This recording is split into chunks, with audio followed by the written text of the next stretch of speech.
राजनीति विज्ञान की क्वेश्चन पेपर रिव्यू करने वाले हैं बीए फर्स्ट सेम की। ये 2024-25 सेशन की क्वेश्चन पेपर है और ये 2025 में हुआ था, इसलिए इसमें 2025 गिवन है। पेपर देखने से ये पता चलेगा कि प्रीवियस ईयर का क्वेश्चन जो कैसे आया है और अभी जो पेपर में आएंगे 2025-26 में जो क्वेश्चन आएंगे बीए फर्स्ट सेम की, अभी इसी बेस्ड में रहेगा और इसी पैटर्न में रहेगा। इससे क्या होता है, प्रीवियस ईयर क्वेश्चन पेपर देखने से कि पिछला जो किस पैटर्न में क्वेश्चन आया है, किस किस टॉपिक पे आया है, उसी टॉपिक पे क्या होता है न्यू जो पेपर आता है वो भी उसी पे डिपेंड रहता है। तो इसलिए जो है हमें क्या करना चाहिए, जो प्रीवियस ईयर पेपर है या पिछले साल का जो क्वेश्चन पेपर है उसको देखना चाहिए। तो इसकी जो पैटर्न रहता है BA first sem political science की, एमसीक्यू रहता है, ये 10 नंबर का रहेगा, 10 क्वेश्चन। उसके बाद जो है लघुत्तरी क्वेश्चन रहेगा, लघुत्तरी क्वेश्चन जो है 5 क्वेश्चन रहेगा 4 नंबर का, 20 नंबर का ये हो गया। और टोटल जो है 4 यूनिट है, तो हर एक यूनिट से 10-10 नंबर का एक क्वेश्चन आएगा, तो ये जो हो जाएगा 10 नंबर के एक क्वेश्चन में टोटल 4 क्वेश्चन रहेगा। ये 40 मार्क्स का, ये 40 और 20 ये 60 और 10 ये 70, टोटल जो है 70 मार्क्स का एग्जाम होगा।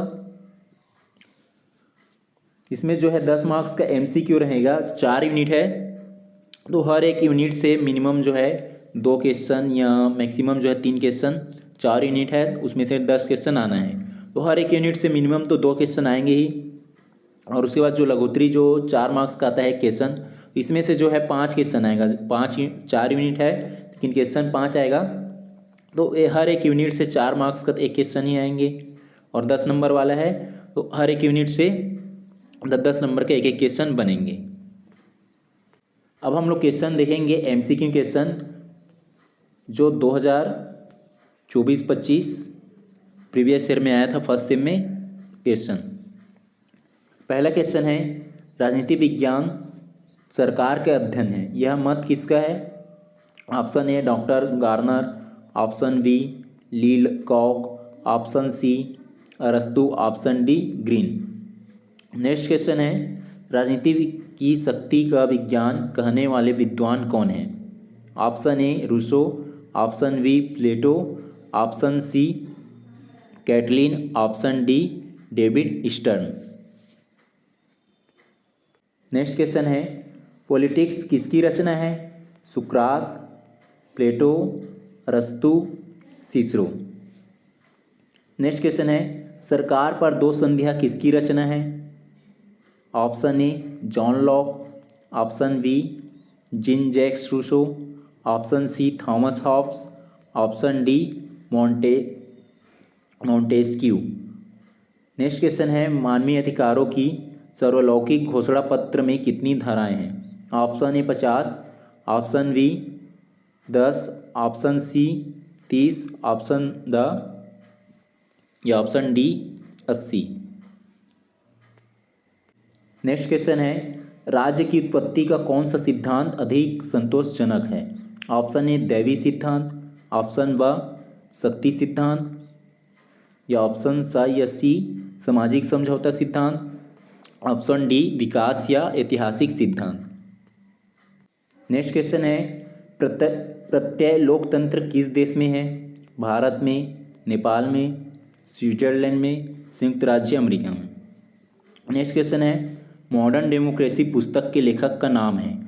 रूसो, ब्राइस, अरस्तु, प्लेटो। नेक्स्ट क्वेश्चन है सुस्पष्ट द्विदलीय पद्धति किस देश में है? संयुक्त राज्य अमेरिका में, आयरलैंड में, चीन में, ब्रिटेन में। लास्ट और 10 नंबर्स का ऑब्जेक्टिव क्वेश्चन है अनुपातिक प्रतिनिधित्व प्रणाली का सर्वप्रथम समर्थन किसने किया था? Option A Thomas Hare, Cole, J S. Mill, green.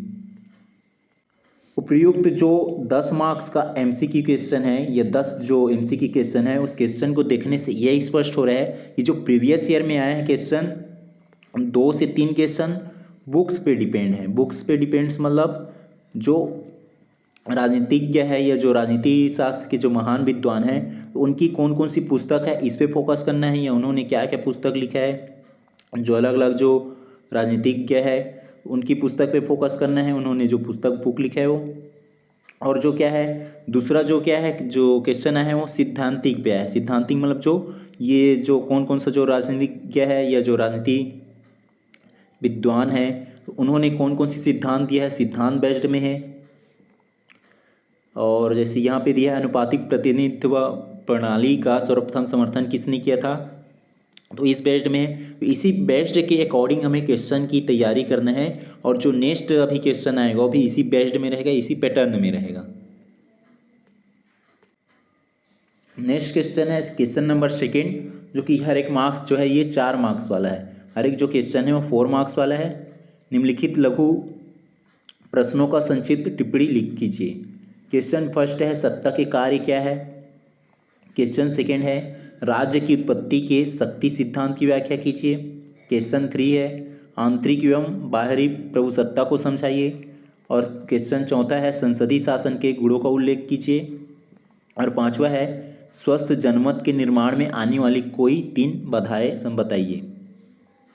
तो इसमें की जो पैटर्न है इसको आंसर कैसे राइटिंग करना है, ये 4 मार्क्स का हर एक क्वेश्चन 4 नंबर के हैं। स्टूडेंट्स क्या करते हैं जो सत्ता के क्या कार्य है, तो इसकी आंसर जो है कार्य पूछा गया है सत्ता के कार्य, तो उसकी जो है वर्क है कार्य उसको ऐसी कार्य फर्स्ट सेकेंड 1 2 3 ये लिख के आ जाएगा। उससे क्या है उसको ये स्पष्ट नहीं है कि उसको 4 मार्क्स मिलेगा, ये फिक्स नहीं है, उसको 2 मार्क्स या 1.5 मार्क्स ऐसे दे देंगे। लेकिन हमें जो आंसर राइटिंग है बेहतर आंसर राइटिंग उस पैटर्न का फॉलो करना है जिससे हमें अधिक मार्क्स मिल सके। पहले तो सत्ता के जो कार्य है कि हम सत्ता का जो डिफिनेशंस है वो बता सकते हैं, परिभाषा, या जो राजनीतिज्ञ है या जो राजनीति के विद्वान है राजनीतिक विद्वान उनके जो सिद्धांत है ये इसमें जो अपनी विचारधारा दिए हैं उसकी पहले विचारधारा लगा दी सत्ता की, जो सत्ता पर अपने जो विचारधारा दिए होंगे वो। और दूसरा क्या है इसकी कार्य पूछा गया है, फिर इसकी कार्य लिख देंगे। कार्य के बाद जो सत्ता के जो क्या महत्व है वो लिख दिए, और लास्ट में निष्कर्ष। कम से कम इसको जो हमें 1 पेज या 1.5 पेज में लिखना है, हर एक जो क्वेश्चन है 4-4 नंबर का है उस पेज में, जिससे हम अधिक मार्क्स प्राप्त कर सकें, ना कि जो कार्य पूछा है कार्य बस लिख के नहीं आना है। सेकेंड क्वेश्चन है इसमें राज्य की उत्पत्ति के शक्ति सिद्धांत की व्याख्या कीजिए। इसकी व्याख्या कीजिए करना है जो राज्य की उत्पत्ति हुआ है और ये शक्ति जो सिद्धांत है, इसमें जो है शक्ति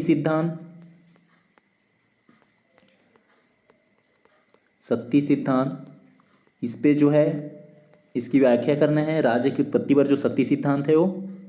और पहला तो ये सिद्धांत हो गया, इसके बारे में लिखेंगे, सिद्धांत जो दिया है उस सिद्धांत के बारे में जो राजनीतिज्ञ जो विद्वान है उसके कथन लिख देंगे इसके बारे में। उसके बाद क्या लिखेंगे जो शक्ति सिद्धांत है, ये जो राज्य की उत्पत्ति के जो शक्ति सिद्धांत है उसकी क्या महत्व है ये लिख देंगे।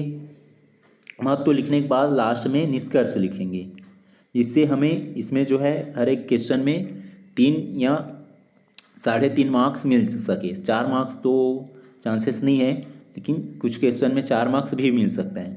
तो हमें इस पैटर्न में आंसर लिखना है जिससे हम अधिक नंबर प्राप्त कर सकें। इसी में नेक्स्ट क्वेश्चन है आंतरिक एवं बाहरी प्रभुसत्ता को समझाइए। अब जो आंतरिक और जो बाहरी प्रभुसत्ता है प्रभुसत्ता उसके बारे में पहले तो आंतरिक जो प्रभुसत्ता है उसकी परिभाषा लिखेंगे क्या है आंतरिक प्रभुसत्ता, फिर सेकेंड में जो है बाहरी प्रभुसत्ता क्या है उसको लिखेंगे। उसके बाद यहाँ पे हमें तो जो अंतर है ये डिफरेंस नहीं पूछा गया है अंतर, लेकिन हमें जो है बाहरी और जो आंतरिक प्रभुसत्ता है उसमें अंतर बताना है। इसमें क्या अंतर है, एक साइड जो है आंतरिक और दूसरे साइड जो है बाहरी, बाह्य या बाहरी आंतरिक सत्ता बोल लिख सकते हैं। योग्य दोनों में अंतर के बाद जो है महत्व, तो महत्व में दोनों का अलग अलग महत्व नहीं लिखेंगे, दोनों का एक साथ जो है बाहरी और जो आंतरिक प्रभुसत्ता उसकी क्या महत्व है महत्व लिख दिए। उसके बाद लास्ट में इसकी निष्कर्ष लिखेंगे। हो गया। इसी पैटर्न में ये जो 4 नंबर वाला क्वेश्चन है उसको लिखेंगे। नेक्स्ट है संसदीय शासन के गुणों का उल्लेख कीजिए। अब यहाँ पे गुणों का उल्लेख कीजिए बोला गया है। पहला तो संसदीय जो शासन व्यवस्था क्या है, संसदीय शासन या संसदीय शासन व्यवस्था क्या है इसके बारे में बताएंगे, या कोई जो राजनीतिक विचारक है, महान विद्वान है, उनकी जो कथन होंगे उसकी कथन लिख देंगे, या इसकी जो संसदीय शासन की व्यवस्था क्या है उसके बारे में डिफाइन करेंगे, उसकी प्रस्तावना लिखेंगे। हो गया। अब दूसरा में क्या पूछा गया, इसकी गुणों का उल्लेख, तो उसके बाद जो है इनकी गुणों को लिख देंगे, संसदीय शासन व्यवस्था की गुण या इसकी विशेषताएं, तो गुण लिख देंगे 1 2 3, इसकी जो गुण या फीचर्स क्या है या विशेषताएं क्या है 4, इसी जो है पॉइंट टू पॉइंट में नोट कर देंगे इसकी गुण। हो गया। उसके बाद जो है जो संसदीय शासन व्यवस्था की महत्व क्या है, गुण के बाद महत्व, और लास्ट में निष्कर्ष। तो जो 4 नंबर वाला है उसको भी हमें जो है जो 10 नंबर वाले में पैटर्न में लिखेंगे वैसे ही इसको भी लिखना है, और हमें ध्यान भी रखना है, इस समय के भी ध्यान रखना है। 3 घंटा हमारे पास रहेगा तो हम ये भी प्रयास करें कि 3 घंटा में हमारा कॉपी कंप्लीट हो जाए। अब पता चल रहा है कि एक क्वेश्चन लिखने के चक्कर में हमारा कई क्वेश्चन छूट गया, और इसको भी ध्यान रखना है। इसमें लास्ट क्वेश्चन है 5वां, स्वस्थ जनमत के निर्माण में आने वाली कोई 3 बाधाएं। तो जो स्वस्थ जनमत निर्माण है, तो इसके निर्माण में आने वाली जो बाधा है, बैरियर है, या क्या क्या चुनौती आने वाली है उसके बारे में लिखना है।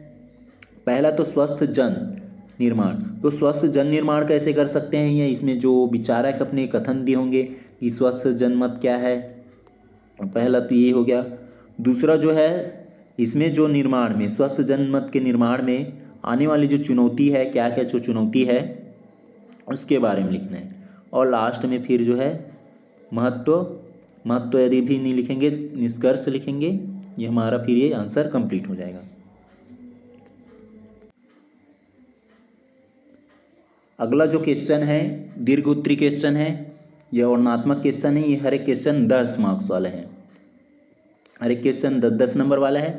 पहला इसमें क्वेश्चन है, यह प्रश्न नंबर 3 है, राजनीति विज्ञान की परिभाषा एवं क्षेत्र की विवेचना कीजिए। अब इस क्वेश्चन में क्या पूछा गया है, राजनीति विज्ञान की जो परिभाषा है। अब यहाँ पे परिभाषा पूछा है, तो पहले तो हम परिभाषा लिखेंगे, या कोई जो राजनीतिज्ञ विज्ञान है, जो राजनीतिज्ञ है, प्लेटो हो गया, अरस्तु, तो उन्होंने यदि राजनीति विज्ञान पे अपने विचार दिए होंगे या अपनी जो कथन लिखे होंगे तो उसकी कथन लिख देंगे प्लेटो के अनुसार या अरस्तु के अनुसार। जो भी जो राजनीति के जो विचारक है उनकी कथन लिख देंगे, और जो राजनीति विज्ञान है उसकी परिभाषा। अब इसकी जो क्षेत्र है, राजनीति विज्ञान की जो क्षेत्र है, इसकी क्षेत्र के बारे में लिख देंगे, ये हुआ। पॉइंट टू पॉइंट लिख देंगे इसकी कौन कौन से क्षेत्र है। अब जो है हमें क्या लिखना है, नेक्स्ट पॉइंट जो है इनकी महत्व, किसकी महत्व, राजनीति जो विज्ञान है उसकी महत्व क्या है। अब बात आती है कि महत्व में हम क्या क्या पॉइंट लिखें या क्या क्या पॉइंट जोड़ें,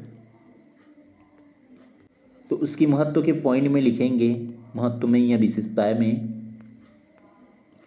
पहला आ जाएगा राजनीतिक महत्व, सांस्कृतिक महत्व,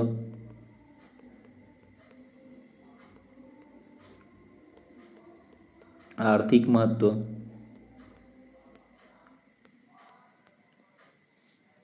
सामाजिक महत्व, भौगोलिक महत्व, पर्यावरणीय महत्व, वैज्ञानिक महत्व। ऐसे और कई सारी महत्व लिख सकते हैं, लेकिन हमें समय का भी ध्यान रखना है, तो 4 से 5 महत्व इस टाइप का हम बता देंगे राजनीति से जोड़ के। राजनीतिक महत्व मतलब सरकार, शासन है, प्रशासन है, उसकी दृष्टि से बताएंगे कि इसकी क्या महत्व है जो राजनीति विज्ञान की। संस्कृति मिस हो जाएगा, संस्कृति हमारी जो भाषा, पहनावा, बोलचाल, अलग अलग जो विचार धारा, ये सब सांस्कृतिक महत्व में आ जाएगा। आर्थिक महत्व मतलब हमें जो राजनीति विज्ञान है उसको अर्थव्यवस्था से, देश की जो है अर्थव्यवस्था से जोड़ के बताना है।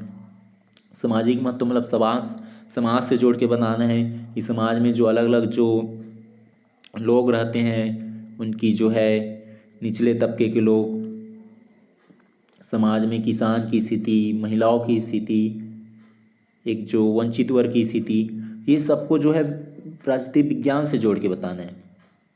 उसके बाद जो है भौगोलिक हो गया, मतलब जो है भौगोलिक क्षेत्र, कहीं का जो भौगोलिक क्षेत्र या दृष्टि कैसा है, वहाँ की मौसम की स्थिति कैसा है, तो ये भौगोलिक दृष्टि से राजनीति की क्या महत्व है, राजनीति विज्ञान की।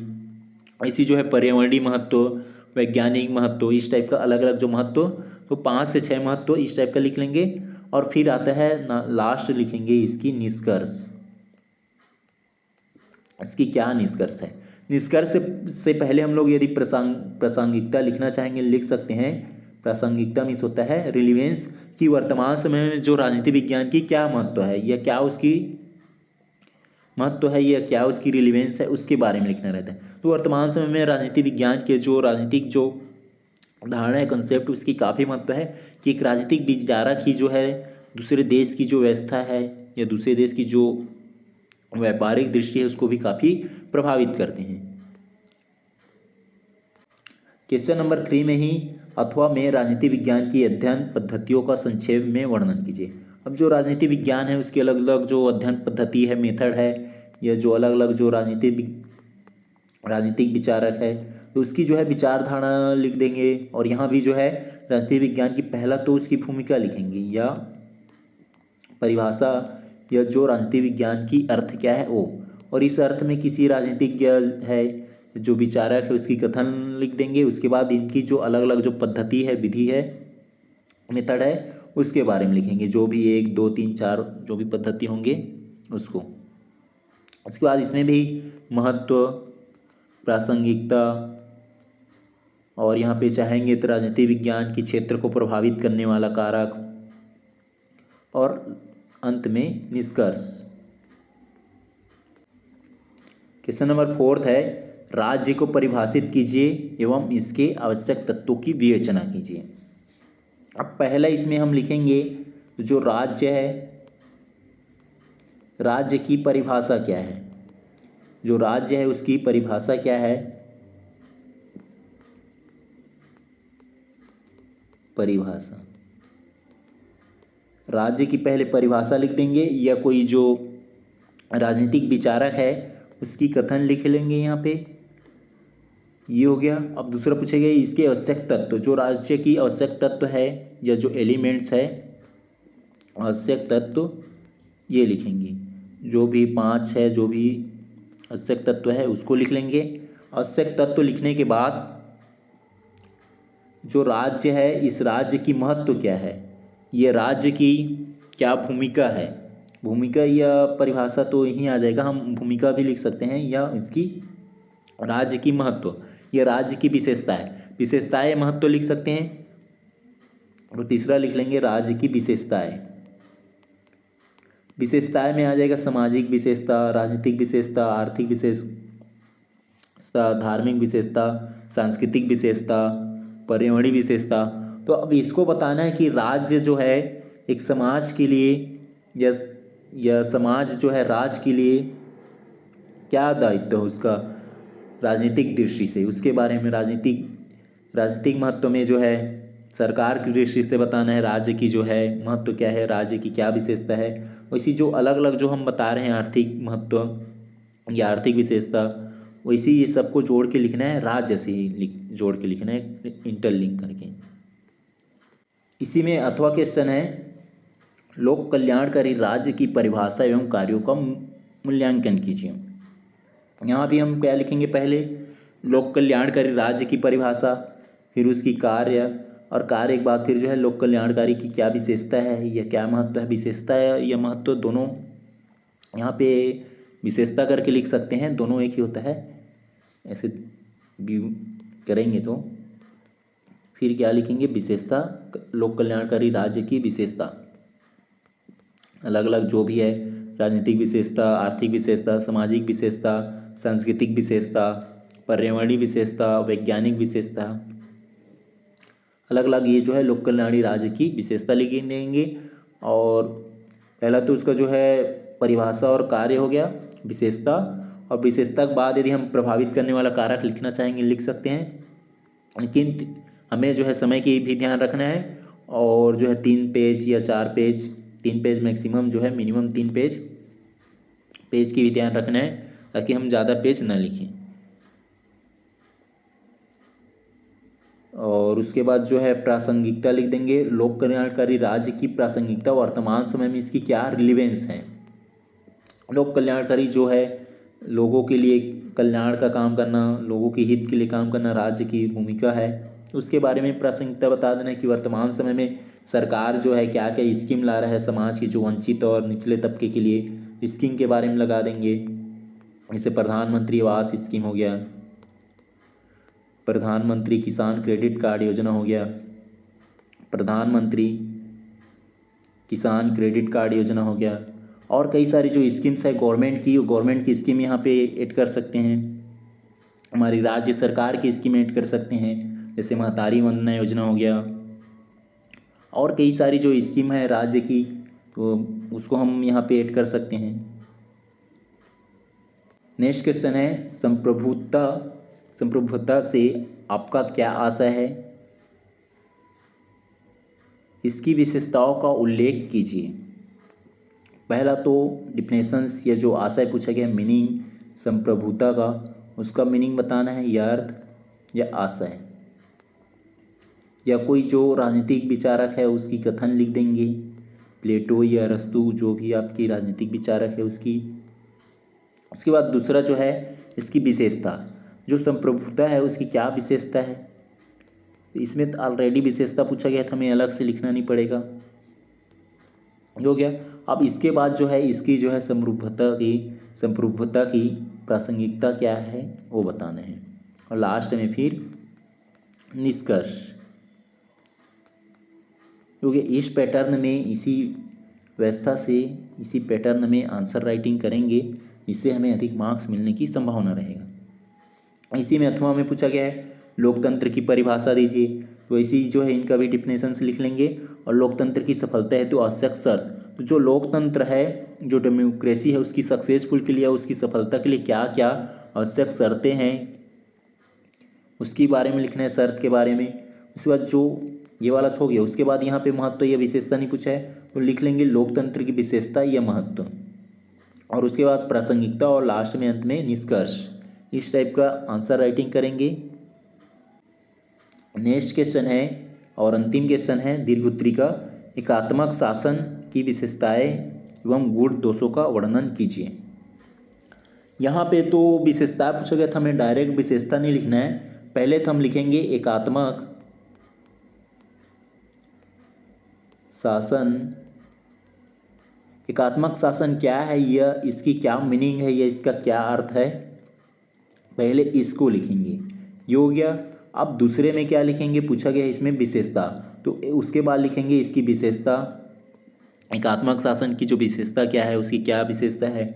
उसके बाद लिखेंगे, जब यहाँ पे विशेषता पूछा गया है महत्व भी लिख सकते हैं अलग से हम जो है महत्व, कि एकात्मक शासन व्यवस्था की क्या महत्व है, सामाजिक क्षेत्र में क्या महत्व है, आर्थिक क्षेत्र में क्या महत्व है, राजनीतिक क्षेत्र में क्या महत्व है, 3-4 ये हो गया महत्व।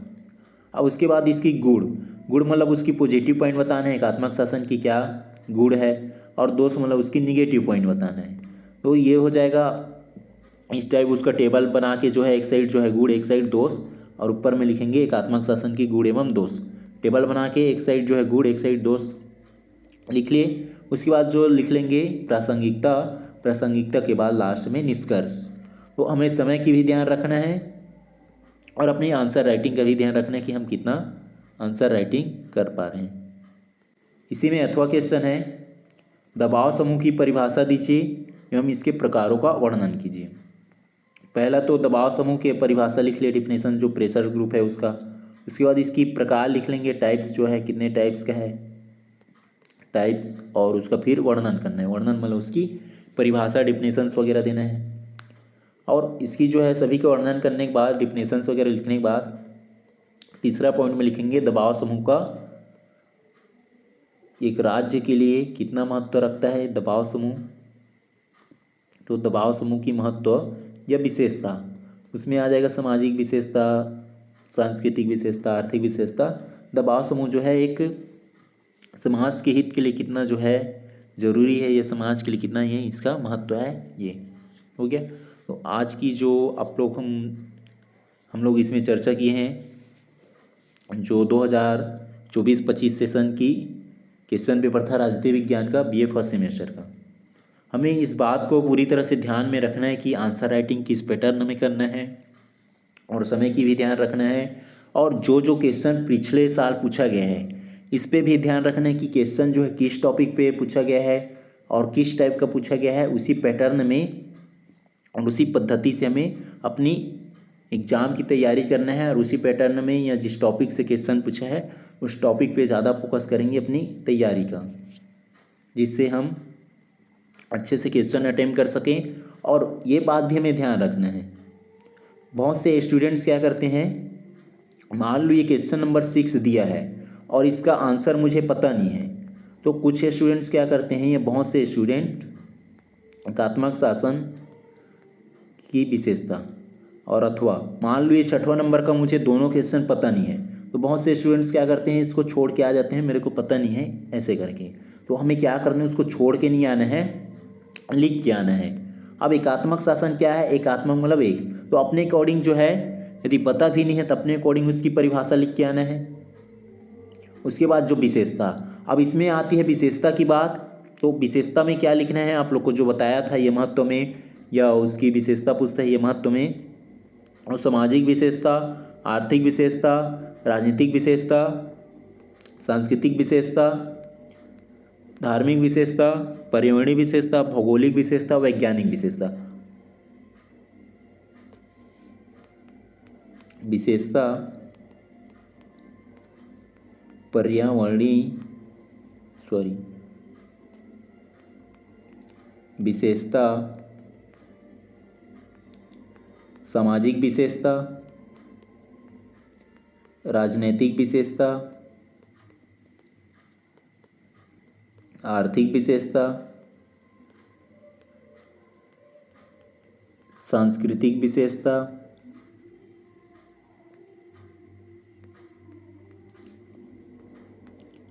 वैज्ञानिक विशेषता, पर्यावरणीय विशेषता, धार्मिक विशेषता और बहुत सारी जो विशेषता होता है, भौगोलिक विशेषता लिख सकते हैं। तो हमें जो है ये पॉइंट ये हमें माइंड में रखना है। सामाजिक मतलब जो क्वेश्चन पूछा गया है एकात्मक शासन का, सामाजिक जो हम और दूसरा पढ़े रहेंगे, मान लो ये पता नहीं है तो हम दूसरा भी चीज़ पढ़े हैं तो उसको जोड़ के लिख देना है, लेकिन छोड़ के नहीं आना है, कॉपी में ये सब लिख के आना है। और उसके बाद जो विशेषता के बाद इसमें जो गुण दोष है, गुण दोष मतलब जो है उसकी निगेटिव पॉजिटिव पॉइंट बता देंगे। गुण मतलब उसके तारीफ करना है और दोष मतलब उसकी कमियां निकालना है कि ये इसकी ये है, ऐसे करके कमी है उसमें, इस टाइप का। तो हमें जो मीनिंग मालूम है तब अच्छे से आंसर राइटिंग करके आएंगे, लेकिन क्वेश्चन छोड़ के नहीं आना है, कॉपी में ये सब लिख के आना है जिससे हमें मार्क्स मिले। मान लो बच्चा उसको पता नहीं है, वो इस टाइप का लिख के आ गया, और एक ऐसा बच्चा उसको छोड़ के आ गया, तो कॉपी खाली कॉपी में तो मार्क्स नहीं मिलेगा, लेकिन वो मान लो इस टाइप का लिखा है और उसका आंसर भी नहीं मालूम है तो लिख के आ गया, तो वो कॉपी चेकर्स है, जो एग्जामिनर है कॉपी में देखेंगे ये लिखा है, भले वो जो है उससे संबंध मतलब वो सही ना हो, लेकिन उसके बारे में उससे रिलेटेड तो जोड़ के लिखा है, कहीं कहीं उसमें 10 में तो कुछ मार्क्स देंगे। तो इस बात का हमें ध्यान रखना है, यदि पता नहीं है उसके बाद हमें इस पैटर्न में आंसर लिख के आना है। बाय चांस या ऐसे कंडीशन जहाँ पे पता नहीं है तो हमें तैयारी करना है अच्छे से, और जो क्वेश्चन प्रीवियस से रहा है उस पर फोकस करनी है।